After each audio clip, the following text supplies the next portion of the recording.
Olá, 14 de março, 4 anos do assassinato de Marielle Franco.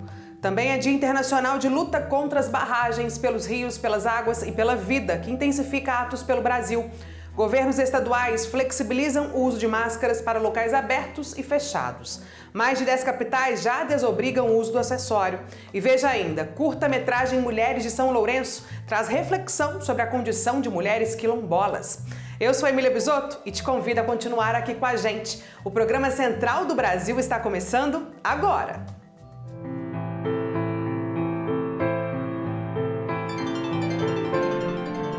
Central do Brasil. Nesta segunda, dia 14 de março, Dia Internacional de Luta contra as barragens pelos rios, pelas águas e pela vida, integrantes do MAB, aliados e parceiros foram às ruas para pedir respeito aos direitos dos atingidos e reparação às vítimas de crimes por rompimentos de barragens. A jornada de luta do movimento começou no dia 8 de março, Dia Internacional de Luta das Mulheres, e irá até o dia 22, Dia Mundial da Água. O MAB, que completa 31 anos de existência, oficializou a entrega de um documento ao Governo do Estado de Minas Gerais e ao Ministério Público, contendo as pautas estaduais em defesa dos atingidos. Bom, no embarque central desta segunda, Miguel Stedley traz uma análise precisa sobre a organização dos apoiadores do governo de Bolsonaro para este ano eleitoral. Diante do contexto de impopularidade, a aprovação de projetos de lei que privilegiam grupos de apoiadores é também estratégia para garantir votos. É com você, Stedley. Embarque imediato. O bolsonarismo não será em 2022 o que foi em 2018. Se a onda conservadora perdeu força, por outro lado, também soube se manter organizada. O bolsonarismo vai se depurando e se consolidando em torno de um núcleo duro, apoiado por fundamentalistas evangélicos e o agronegócio. E também nas Forças Armadas, o núcleo bolsonarista vai permanecendo mobilizado e vai consolidando o seu núcleo mais fiel. A aprovação da urgência no projeto que libera a mineração em terras indígenas é uma vitória do agronegócio, mas também do general Augusto Heleno, o velho militante contra as terras indígenas e a favor da exploração multinacional das nossas riquezas. Além disso, se o general Braga Neto for concorrer como vice de Bolsonaro, deverá deixar o ministério em abril. É bem possível que seu lugar seja ocupado por outro falcão fundamentalista do bolsonarismo. E com o preço dos combustíveis disparando e alavancando a inflação, o bolsonarismo vai precisar de uma nova cortina de fumaça para manter sua base social coesa. E é bem provável que o discurso contra as urnas eletrônicas volte. Nos últimos dias, um dos protocolos de prevenção à Covid-19 foi alterado. A flexibilização para o uso de máscara em locais abertos e fechados vem sendo oficialmente comunicada pelos governos estaduais.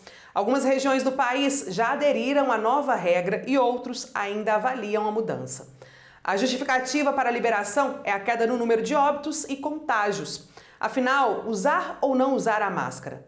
Vanessa Nakassato nos traz a resposta em reportagem. Confira. Trilhos do Brasil.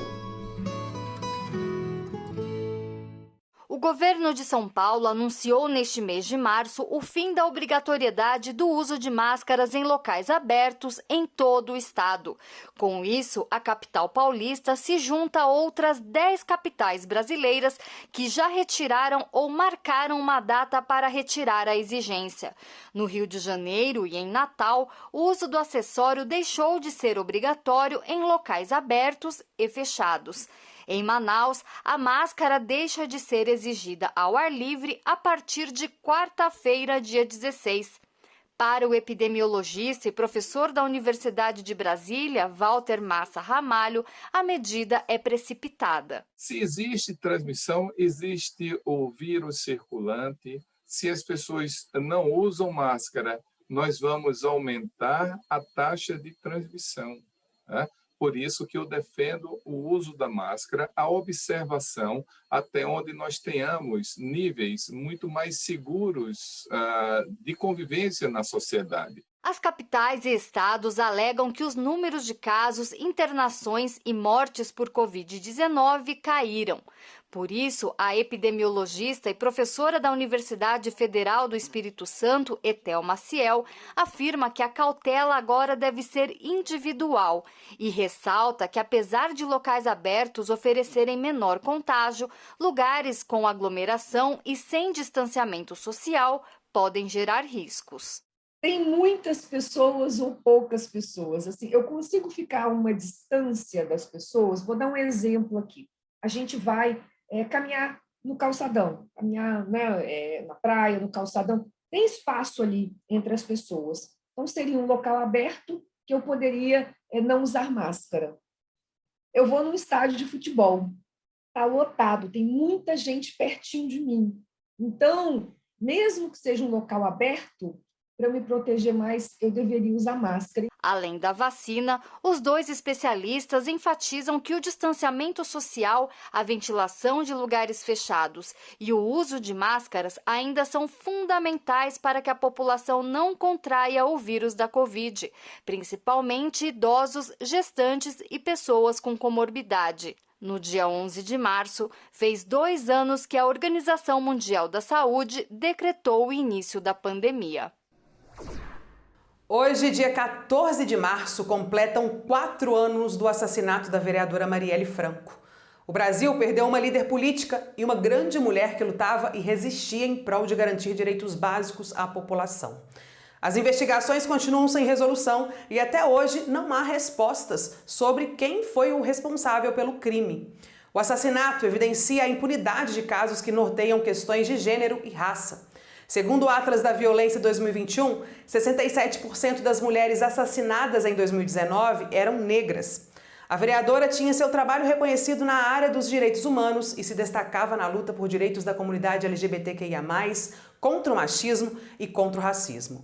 Como dizem, Marielle se tornou semente e passou a ser inspiração para muitas outras mulheres. Camila Valadão, vereadora de Vitória, no Espírito Santo, que já sofreu e ainda sofre violência política apenas por exercitar o seu trabalho no parlamento, é a convidada da entrevista central de hoje. Afonso Bezerra conduz esta conversa. Entrevista Central. Olá! Hoje nós recebemos a vereadora de Vitória, no Espírito Santo, Camila Valadão, do partido PSOL. O nosso assunto são os desafios de ocupar espaços públicos na política em meio ao ódio e preconceito contra as mulheres, além da referência e memória política a Marielle Franco. Bem-vinda, vereadora. Obrigada, Afonso. Obrigada pela oportunidade de diálogo, de falar dessa inspiração para todas nós que é Marielle Franco. Recentemente, a senhora foi também vítima de violência, ao ser intimidada por outro vereador no plenário durante o exercício do seu mandato, há 1 ano aproximadamente, próximo ao 8 de março.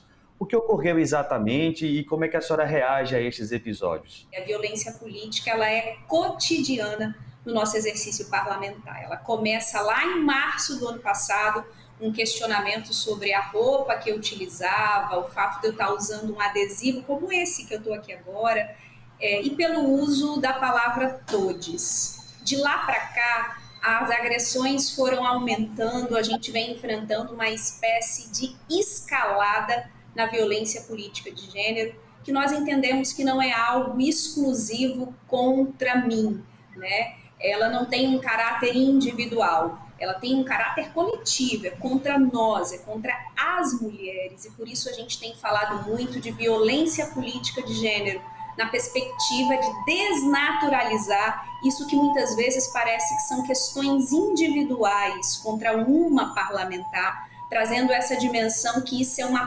prática recorrente nos espaços políticos no nosso país. Hoje lembramos os 4 anos sem Marielle Franco. Ela também foi uma vítima da violência política e também do ódio contra as mulheres negras, LGBTQIA+. Qual a referência política que a Marielle é para as mulheres políticas hoje no Brasil? A Marielle é referência, é inspiração de uma nova forma de fazer política, que é uma política com ousadia e com ternura ao mesmo tempo. É uma política que não nega as suas origens, as suas bandeiras históricas. Marielle vinha da periferia, da favela, sem medo de dizer de onde veio, sem negar as suas raízes, ao contrário, afirmando esse espaço como espaço fundamental para fazer política. Marielle ainda para nós é uma referência de uma política feita pela coletividade, uma política que se constrói com horizontalidade. E o seu legado, ele permanece nos nossos mandatos, não só tentando replicar os seus projetos que tinham uma preocupação especial com a vida das mulheres, com a população negra, a população periférica, os direitos humanos de maneira geral. Para além dos projetos e iniciativas de Marielle, a gente inclusive tem utilizado alguns aqui como referência na Câmara de Vitória, essa nova forma de fazer política que diz muito. Diz de um tempo que tem que ser conectado, né, com aqueles setores que foram historicamente silenciados na nossa sociedade. Ao completar 4 anos, o caso da Marielle ainda está sem resolução. Que mensagem essa demora para resolver o caso passa para a sociedade? É inadmissível que a gente esteja há 4 anos tentando entender quem mandou e por quais motivos matar Marielle. Né? Então, eu acho que essa é uma verdadeira fissura na democracia brasileira. Que democracia é essa, onde todos os corpos não podem participar do jogo democrático da mesma forma, né? Vivos e vivas? Por isso que nós estamos já há 4 anos cobrando e seguiremos assim. Enquanto esse assassinato não for esclarecido, né, nós temos aí todas as parlamentares em risco no nosso país, de verdade, assim. Essa é uma pergunta que o Instituto Marielle replica sempre. Quem protege as parlamentares, as mulheres negras eleitas? E esse assassinato deixa para todos nós esse questionamento, né? Que democracia é essa onde nós não podemos participar em condições de igualdade? A essa indagação do Instituto Marielle, a que a senhora se referiu agora, conecta um pouco com a próxima pergunta que eu vou fazer, né? De que como os partidos, os movimentos populares e até a justiça, né, podem garantir a segurança das mulheres que exercem atividades políticas, na avaliação da senhora? Afonso, essa questão ela é muito importante, porque veja bem, a violência política de gênero, ela não é só responsabilidade de quem comete, os autores, né, que cometem essa violência contra mulheres que ocupam cargos políticos. Essa tem que ser uma responsabilidade também do Estado e de toda a sociedade. Então, quando a gente tem um ato de violência e o Estado não garante o mandato dessas parlamentares ou não garante o seu pleno exercício, o que está sendo cerceado é o direito político das mulheres, né? Então, o Estado acaba sendo, por omissão, responsável também por essa violência política de gênero. Então, para além de denunciar os autores dessas violências e responsabilizá-los, o Estado precisa atuar como um garantidor da democracia e do pleno direito de mulheres. Vereadora Camila Valadão, muito obrigado pela sua participação aqui na Entrevista Central e até uma próxima oportunidade. Eu que agradeço, Afonso, pela oportunidade. Estamos à disposição. Marielle presente hoje e sempre. Emília, voltamos com você aí no estúdio. É isso aí. Muito obrigada, Afonso, pela condução da entrevista. Muito obrigada, Camila Valadão, pela participação aqui no nosso programa. Bom, realizado em 2017, dirigido, roteirizado e produzido por Tainá Nunes e Victoria Giacomi, o curta Mulheres de São Lourenço é a dica cultural de hoje. O filme propõe uma reflexão sobre a condição e a percepção das mulheres negras que vivem na comunidade rural quilombola de São Lourenço, localizada em Goiânia, na zona da mata do estado de Pernambuco. Questões como educação, trabalho, movimentos políticos e estrutura familiar são alguns temas levantados durante o curta-metragem. Tainá Nunes fala mais sobre essa produção. Confira. Parada Cultural. Meus senhores e minhas senhoras, vamos nos apresentar. Nós somos os quilombola do quilombo Catucá. É vida, é vida, é vida, é vida de arrasar.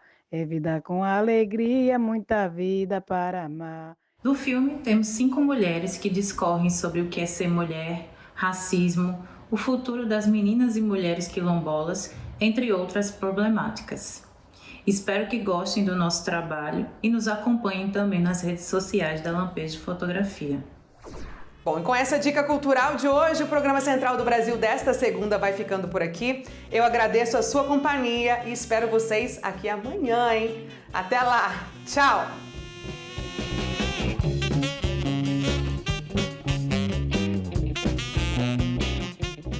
Central do Brasil, a rede de comunicação dos movimentos populares.